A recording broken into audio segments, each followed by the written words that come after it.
আসসালামু আলাইকুম। আমি মমতা খাতুন, সহকারী শিক্ষক, অগ্নিবহঙ্গ উচ্চ বিদ্যালয় কলেজ, সাদাতপুর, সিরাজগঞ্জ। নবম শ্রেণীর শিক্ষার্থীদের ভার্চুয়াল ক্লাসে সবাইকে স্বাগতম। আশা করি সবাই ভালো আছেন। পরিচিতি, তারপর আমাদের আজকের পাঠ পরিচিতি, তথ্য যোগাযোগ প্রযুক্তি ক্লাসটা আমি তোমাদের জন্য নিয়ে আসছি।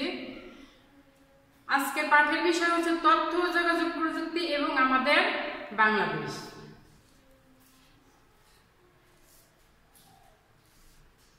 আমাদের নিত্য ব্যবহার্য প্রয়োজনীয় দ্রব্য সামগ্রী যেগুলো আমরা সবসময় ব্যবহার করি। এখানে কিছু ছবি আছে, যেমন লাঙ্গল, পালকি, গরুর গাড়ি, ট্রাক্টর, এগুলা একসময় ব্যবহার হইতো। উপরের জিনিসগুলা কৃষিকাজের জন্য সবসময় নির্ভর করা হইতো এগুলার উপরে। যেমন পালকি, এটা ছিল মানুষ যাতায়াত করতে পালকিতে, কিন্তু পালকি এখন আর দেখা যায় না, কালের বিবর্তনে হারিয়ে গেছে এটা। তারপর আছে ঢেকি, যেটা দিয়ে একসময় ধান ভাঙানো হতো,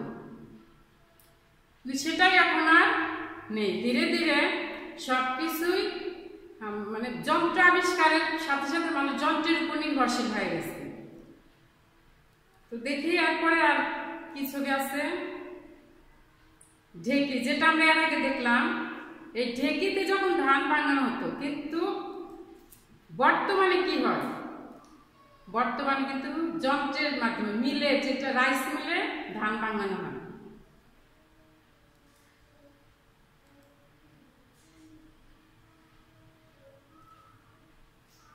এখানে বিদ্যুৎ বিল দেওয়ার জন্য বাইরে লাইনে দাঁড়িয়েছে।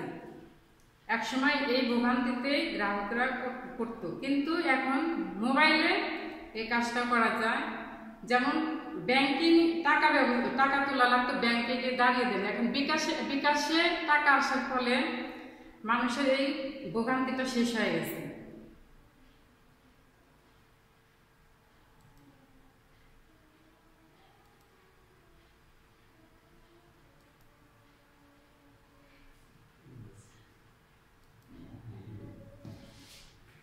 দেখো এই ছবিটা হয়তো তোমাদের কাছে এটা হচ্ছে না, কিন্তু একসময় এটার উপরে আমরা খবর শোনার জন্য মানুষ এই রেডিওকে ঘিরে বসে থাকতো।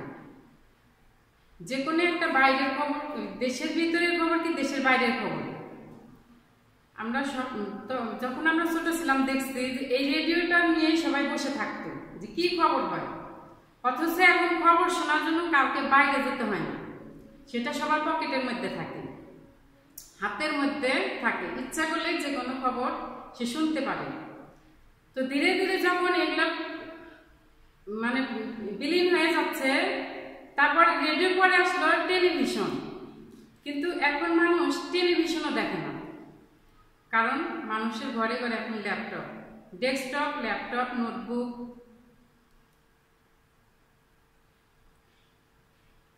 তারপর আসলো মোবাইল, আইফোন যেটা আছে, ট্যাব আছে। একসময় মানুষ রান্নার জন্য লাকড়ির চুলার উপর নির্ভরশীল ছিল, কিন্তু সেটাও পরিবর্তন হয়েছে। মানুষ আর এখন কষ্ট করতে চায় না, মানুষ এখন সুবিধাবাদী হয়েছে, মানে আরামপ্রিয় হয়েছে।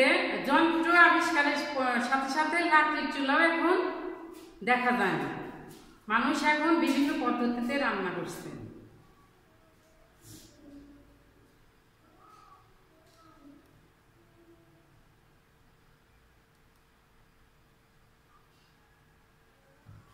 এই ছবিটাতে কি দেখা যাচ্ছে, একটা কম্পিউটার ল্যাবে সবাই যার যার ডেস্কটপ নিয়ে বসে আছে। বন্ধুরা, এগুলাই এক একটা কিন্তু ডেস্কটপ, কিন্তু এর আগে যে ছবিটা দেখানো হয়েছে সেটা হচ্ছে ল্যাপটপ। এখন ডেস্কটপ আর ল্যাপটপ কি? ডেস্কটপ হচ্ছে টেবিলের উপর রেখে যেটা কাজ করা হয় সেটা হচ্ছে ডেস্কটপ, আর ল্যাপটপ হচ্ছে তোমার হাতের কোলের উপরে, পায়ের উপরে রেখে যেটা নিয়ে ব্যবহার করা হয় সেটা হলো ল্যাপটপ। ছবিগুলো থেকে তথ্য প্রযুক্তি গুরুত্ব পার্থক্য অবশ্যই তোমরা বুঝতে পারছো।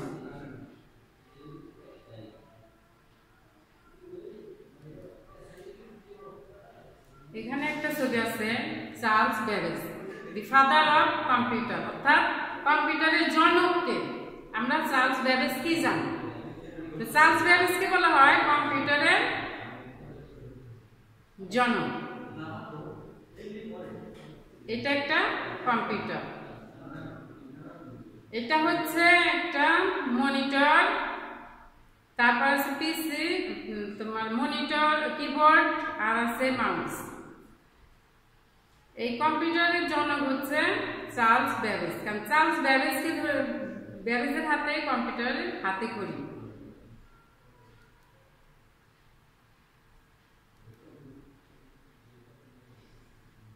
আজকের পাঠ আমাদের 21 শতক এবং তথ্য যোগাযোগ প্রযুক্তি। তথ্য যোগাযোগ প্রযুক্তির বিকাশে উল্লেখযোগ্য ব্যক্তিত্ব। তথ্য যোগাযোগ প্রযুক্তির বিকাশে অবশ্যই কোনো না কোনো ব্যক্তি, প্রকৌশলী, বিজ্ঞানীর অবশ্যই অবদান আছে, কারণ প্রযুক্তি এত তাড়াতাড়ি বিকাশ লাভ করেনি। তাদের পিছনে, এই প্রযুক্তি বিকাশের পিছনে অনেকেরই শ্রম দিতে হয়েছে। তো আমরা আগে জানি 21 শতক এবং তথ্য যোগাযোগ প্রযুক্তি কি। আজকে 21 শতকে তথ্য যোগাযোগ প্রযুক্তির কতটুকু অগ্রসর হয়েছে। শিখন ফল, এই তথ্য যোগাযোগ প্রযুক্তি আমাদের বাংলাদেশে, এটাতে কি শিখতে পারবো? তথ্য যোগাযোগ প্রযুক্তির গুরুত্ব ব্যাখ্যা করতে পারবেন, আর তথ্য যোগাযোগ প্রযুক্তির সংশ্লিষ্ট ব্যক্তিবর্গের অবদান বর্ণনা করতে পারবেন। বন্ধুরা, এখানে একটা পাঠ আছে, বিগত শতাব্দীতে সম্পদের যে ধারণা ছিল, পূর্বে ধারণা ছিল মানুষের সম্পদ কি, অর্থাৎ ধন সম্পদ যেটা আছে, টাকা পয়সা, বাড়ি গাড়ি, এগুলাই হয়তো সম্পদ। কিন্তু 21 শতকে এসে সেটি পুরোপুরি পাল্টে গেছে। পৃথিবীর সবাই মেনে নিয়েছে যে 21 শতকের সম্পদ হচ্ছে জ্ঞান, কারণ এক সময় মানুষের ধারণা ছিল অন্যরকম, যে হাতে যাদের ঘরে টাকা পয়সা আছে তারাই সম্পদশালী, কিন্তু না, এখন পৃথিবীর সম্পদ হচ্ছে জ্ঞান, সাধারণ মানুষ। পৃথিবীর সম্পদ হচ্ছে সাধারণ মানুষ, আর 21 শতকের সম্পদ হচ্ছে জ্ঞান, যার অর্থ কৃষি, খনিজ সম্পদ কিংবা শক্তির উৎস নয়, শিল্প কিংবা বাণিজ্য নয়। এখন পৃথিবীর সম্পদ হচ্ছে সাধারণ মানুষ। কেন সাধারণ মানুষকে পৃথিবীর সম্পদ বলা হয়েছে? মানুষ তো সবাই, কিন্তু সবাই কি পৃথিবীর সম্পদ? তার কারণ শুধু মানুষই জ্ঞান অন্বেষণ করতে পারে, জ্ঞান ধারণ করতে পারে এবং জ্ঞান ব্যবহার করতে পারে। একজন মানুষই পারে জ্ঞান অন্বেষণ করতে। কোনো প্রাণী, পশু পাখি কিন্তু জ্ঞান অন্বেষণ করতে পারে না, জ্ঞান ধারণও করতে পারে না এবং জ্ঞান ব্যবহার করতে পারে না।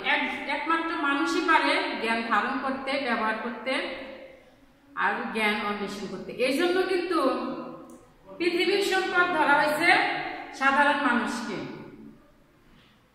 আর 21 শতকের সম্পদ হচ্ছে জ্ঞান। পৃথিবীর সম্পদের এই নতুন ধারণাটি সারা পৃথিবীতেই মানুষের চিন্তা ভাবনার জগৎটি পাল্টে দিয়েছে।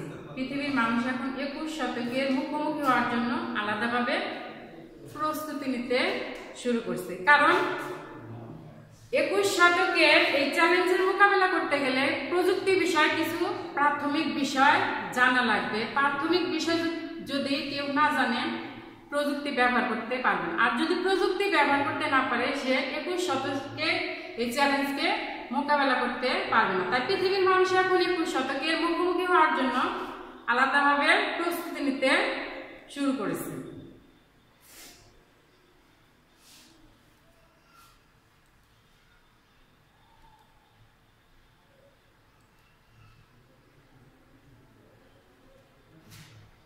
আমরা এখন সবাই অনুভব করতে পারছি 21 শতকের পৃথিবীটা আসলে জ্ঞান ভিত্তিক একটা অর্থনীতির উপর দাঁড়াতে শুরু করছে। কিন্তু একসময় কিন্তু অর্থনীতি জ্ঞান ভিত্তিক অর্থনীতি ছিল না। তখন ছিল পৃথিবীর যে তোমার বিভিন্ন প্রাকৃতিক সম্পদ, খনিজ সম্পদ, এগুলোর উপর মানুষ নির্ভরশীল ছিল। এটাকেই আসলে আগে সম্পদ মনে করা হতো। কিন্তু 21 শতকে পৃথিবীটা আসলে জ্ঞান ভিত্তিক একটা অর্থনীতির উপর দাঁড়াতে শুরু করেছে। 21 শতকে এসে আমরা আরো দুটি বিষয় শুরু করেছি, যার একটি হচ্ছে গ্লোবালাইজেশন, অন্যটি হচ্ছে ইন্টারন্যাশনালাইজেশন। এই দুটি বিষয় ত্বরান্বিত হওয়ার পিছনের কারণটি হচ্ছে তথ্য ও যোগাযোগ প্রযুক্তি। গ্লোবালাইজেশন আর ইন্টারন্যাশনালাইজেশন হচ্ছে বিশ্বায়ন। গ্লোবালাইজেশনের ফলে সমস্ত পৃথিবীটা এখন বিশ্বগ্রামে পরিণত হয়েছে, কারণ হাতের মুঠোয় এখন বিশ্বটা সবার হাতের মুঠোয় এখন বিশ্ব, কারণ ইচ্ছে করলে সে যে কোনো জিনিসই দেখতে পারে। আর ইন্টারন্যাশনালাইজেশন হচ্ছে আন্তর্জাতিকতা। এই দুইটি বিষয় ত্বরান্বিত হওয়ার পিছনের কারণটি হচ্ছে তথ্য ও যোগাযোগ প্রযুক্তি। যে কোনো দেশের ভৌগোলিক সীমানা বিশ্বায়নের কারণে নিজের দেশের গণ্ডি ছাড়িয়ে সারা পৃথিবীতে ছড়িয়ে পড়েছে। ব্যাপারটি বোঝার জন্য আমরা আমাদের বাংলাদেশের উদাহরণটি নিতে পারি। যেমন আমাদের দেশের লক্ষ লক্ষ মানুষ এখন সারা পৃথিবীতে ছড়িয়ে ছিটিয়ে আছে। তারা যে যেখানে আছে সেই অংশটুকু তাদের বাংলাদেশ, কারণ সেখানেই তারা নিজেদের মতো করে আছে। এক অর্থে বাংলাদেশের সীমানা ছড়িয়ে গেছে। আবার বাংলাদেশের অধিবাসী হয়ে তারা পৃথিবীর অন্য দেশের নাগরিক হয়ে বেঁচে আছে। আন্তর্জাতিকতা এখন এই নতুন পৃথিবীর একটা অলিখিত নিয়ম হয়ে গেছে। পূর্বের সম্পদ কি ছিল? কৃষি সম্পদ, খনিজ সম্পদ, প্রকৃতির বিভিন্ন উৎস। বর্তমান সম্পদ কি? শিক্ষার্থী বন্ধুরা, আমি আগের টপিকসেই বলছি যে আমাদের আজকের বর্তমান সম্পদ কি? অবশ্যই মানুষের জ্ঞান। এই জ্ঞানটা অবশ্যই মানুষই ধারণ করতে পারে, আর কোনো প্রাণী পারে না। মানুষ কি করতে পারে? জ্ঞান সৃষ্টি করতে পারে, জ্ঞান ধারণ করতে পারে, জ্ঞান ব্যবহার করতে পারে।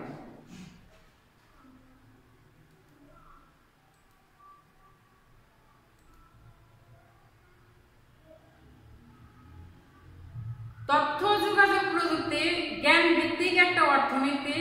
জ্ঞান ভিত্তিক অর্থনীতিটা কিসের উপর দাঁড়িয়ে আছে? গ্লোবালাইজেশন ও ইন্টারন্যাশনালাইজেশন, যেটা আমি এর আগে তোমাদের বুঝাই দিলাম।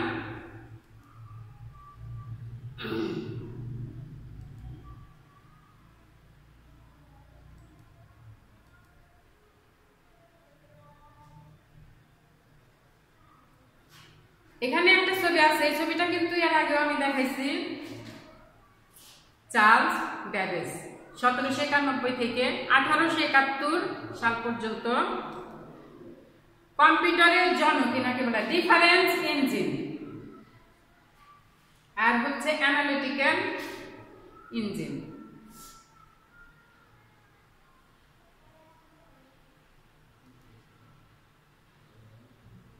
বিশ্বের প্রথম কম্পিউটার প্রোগ্রামার লর্ড কবি লর্ড বাইরনের কন্যা অ্যাডা লাভলেস।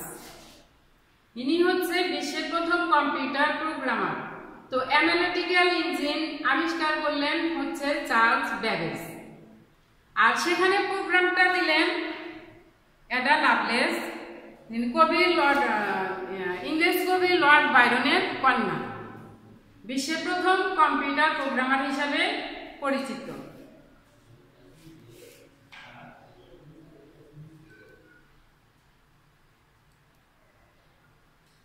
এখানে একটা ছবি আছে, স্যার জগদীশ চন্দ্র বসু, একজন বাঙালি পদার্থবিদ, উদ্ভিদবিদ এবং রেডিও বিজ্ঞানের জনক। বিনা তার এক স্থান থেকে অন্য স্থানে বার্তা প্রেরণে সফল হন বাঙালি স্যার জগদীশ চন্দ্র বসু। বিনা তার এক স্থান থেকে অন্য স্থানে বার্তা প্রেরণ, অর্থাৎ যেটা রেডিও, কিন্তু বিনা তার এক স্থান থেকে অন্য স্থানে বার্তা প্রেরণের সফল বাঙালি ইনি ঠিকই, কিন্তু এনাকে বাস্তব রূপ দিতে তিনি পারেননি। বাস্তব রূপ হিসাবে রেডিও আবিষ্কার করেন মার্কনি। এই জন্য স্যার জগদীশ চন্দ্র বসুকে বার্তা প্রেরণের সফল বাঙালি বলা হয়েছে, কিন্তু রেডিও আবিষ্কার সাধারণত বলা হয় মার্কনিকে। বিজ্ঞানী জগদীশ চন্দ্র বসু। ইনি হচ্ছে গুগলেলমো মার্কনি। বেতার যন্ত্রের আবিষ্কার 1874 থেকে 1937 সাল পর্যন্ত। এর মধ্যে ইনি রেডিওর বাস্তব রূপ নিয়ে বাজারে ছাড়েন। রেমন্ড স্যামুয়েল টমলিনসন, ইনি হচ্ছে ইমেইলের আবিষ্কারক। ইমেইলের আবিষ্কারক হচ্ছে রেমন্ড স্যামুয়েল টমলিনসন। 1941 থেকে 2016।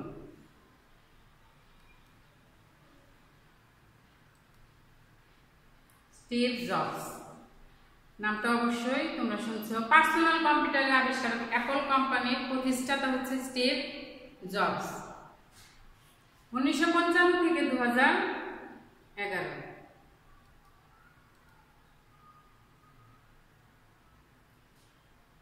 মার্ক জুকারবার্গ, বিল গেটস, উইন্ডোজের আবিষ্কারক ও মাইক্রোসফট কোম্পানির প্রতিষ্ঠাতা বিল গেটস। 1981, অর্থাৎ এখনো তিনি বর্তমান আছেন। প্রচুর টাকা পয়সার মালিক, বিখ্যাত একজন ধনী ব্যক্তি উনি। বিল গেটসের ওনার একটা বাণী আছে যে আমি গরিব হয়ে জন্মগ্রহণ করছি সেটি ভুল নয়, কিন্তু আমি গরিব হয়ে মৃত্যুবরণ করলে সেটাই আমার জন্য ভুল। আমি গরিব হয়ে জন্মগ্রহণ করছি সেটা কিন্তু ভুল কথা নয়, আমি কি করলাম এটাই কিন্তু বড় কথা। তো উনিও তো আগে কি ছিলেন সেটা তো দেখার বিষয় নয়, পরে তো উনি অনেক কিছু করছেন। এজন্য কিন্তু উনি এই কথাটাই বলছেন যে আমি গরিব হয়ে জন্মগ্রহণ করলে সেটা আমার জন্য ভুল নয়, কিন্তু গরিব হয়ে যদি মৃত্যুবরণ করি সেটা কিন্তু আমার জন্য ভুল, কারণ আমি মানুষ হিসেবে জন্ম নিয়েছি, আমাকে কিছু করে দেখাতে হবে। বর্তমানে উইন্ডোজের আবিষ্কারক মাইক্রোসফট কোম্পানির প্রতিষ্ঠাতা হচ্ছে Bill Gates. WWW, world wide ওয়েবের জনক হচ্ছে টিম বার্নার্স-লি।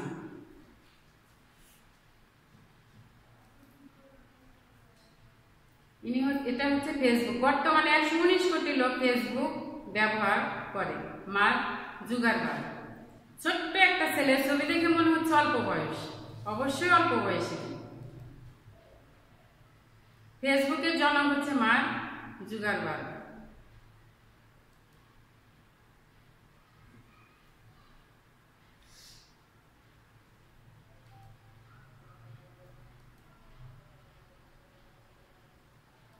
শিক্ষার্থী বন্ধুরা, তোমাদের এই পাঠের উপরে প্রশ্ন হচ্ছে গ্লোবালাইজেশন কি, আর ফেসবুকে ব্যবহারের সংখ্যা কত, তারপর অ্যাডা লাভলেসের পিতার নাম কি,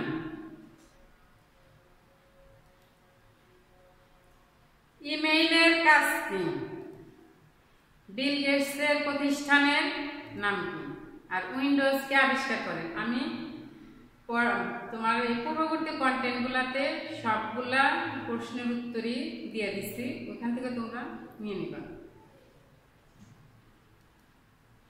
ইন্টারনেটের জন্ম কখন?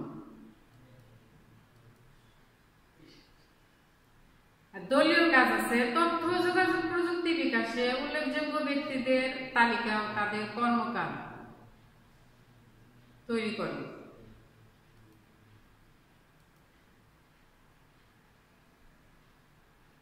আরেকটা বাড়ির কাজ হচ্ছে 21 শতক এবং তথ্য যোগাযোগ প্রযুক্তি বিষয়টি ব্যাখ্যা করে।